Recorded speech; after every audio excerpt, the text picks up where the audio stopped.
My name is Josh, and everything I'm about to tell you is the reason Maple Hill should never be entered. Not even in broad daylight. People think it's just an abandoned village in Maine. Quiet, forgotten, empty.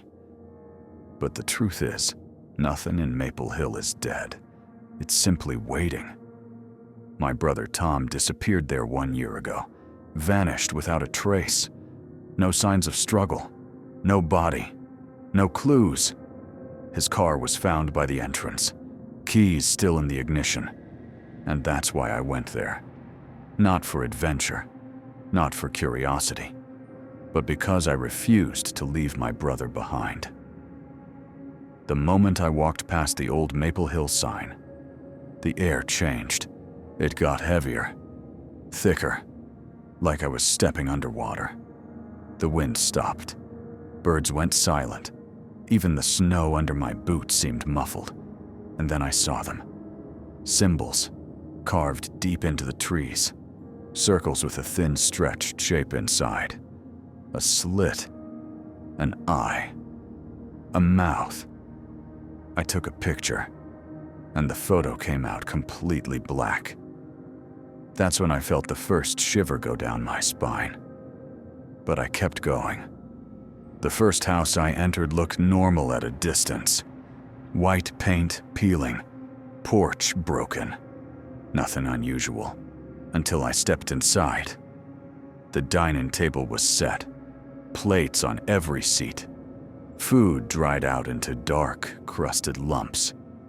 And sitting around the table were people, or what used to be people, slumped over, skin hardened like wax, mouths torn wide open, like something wanted them to scream.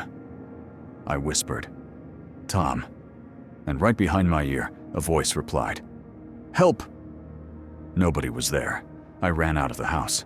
The entire village was frozen in time, but not abandoned, more like paused.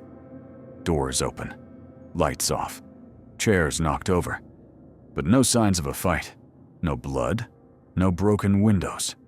It felt like they all just stepped out of their bodies. On the main street, I found the bulletin board, dozens of missing person posters, some faded, some new, and the last one, Tom. But the date made my skin crawl, exactly 1 year ago, to the day, to the hour. And the picture wasn't from a camera shoot, it was taken at night. Behind him stood a tall, dark figure, not walking, not standing, floating. I reached the mayor's house next, every window boarded up from the inside. Deep claw marks on the front door. 3 vertical slashes, like something tried to tear its way out. I pushed the door. It opened, too easily. Inside, chaos. Furniture split, walls scratched, children's drawings everywhere. All of the same thing, the circle, and a stretched shadow inside of it. Then I saw him, Tom, sitting on the floor upstairs, back turned, head hanging. "Tom, it's me! I'm here!" His body jerked and turned around, but not normally. His head rotated slowly, too smoothly, like bones had melted. His eyes were gone, just 2 hollow cavities, and his mouth was split ear to ear. And yet, I heard his voice, but his lips never moved. "You shouldn't have come." Then something lifted him from the floor, not by the arms, not by the legs, by nothing. He floated upward, limbs dangling, neck bending in impossible angles. And that's when I saw it. The thing behind him. A shadow spilled down the wall, like liquid darkness. It rose, tall, thin, longer than a human could ever be. Its head was stretched like a teardrop, eyes 2 black ovals, ribs expanding and collapsing like broken accordion bellows, arms dragging to the floor, fingers thin as wires. It didn't walk, it glided, and every movement cracked like snapping branches. It placed a hand on Tom's skull, and Tom's voice filled the room again. But it wasn't him speaking. It was the creature, using my brother like a speaker. You came for him. Now stay with him. Long fingers slid across the floor toward me, grabbed my ankle, cold as dead steel. They started pulling me across the floor. I kicked. I screamed.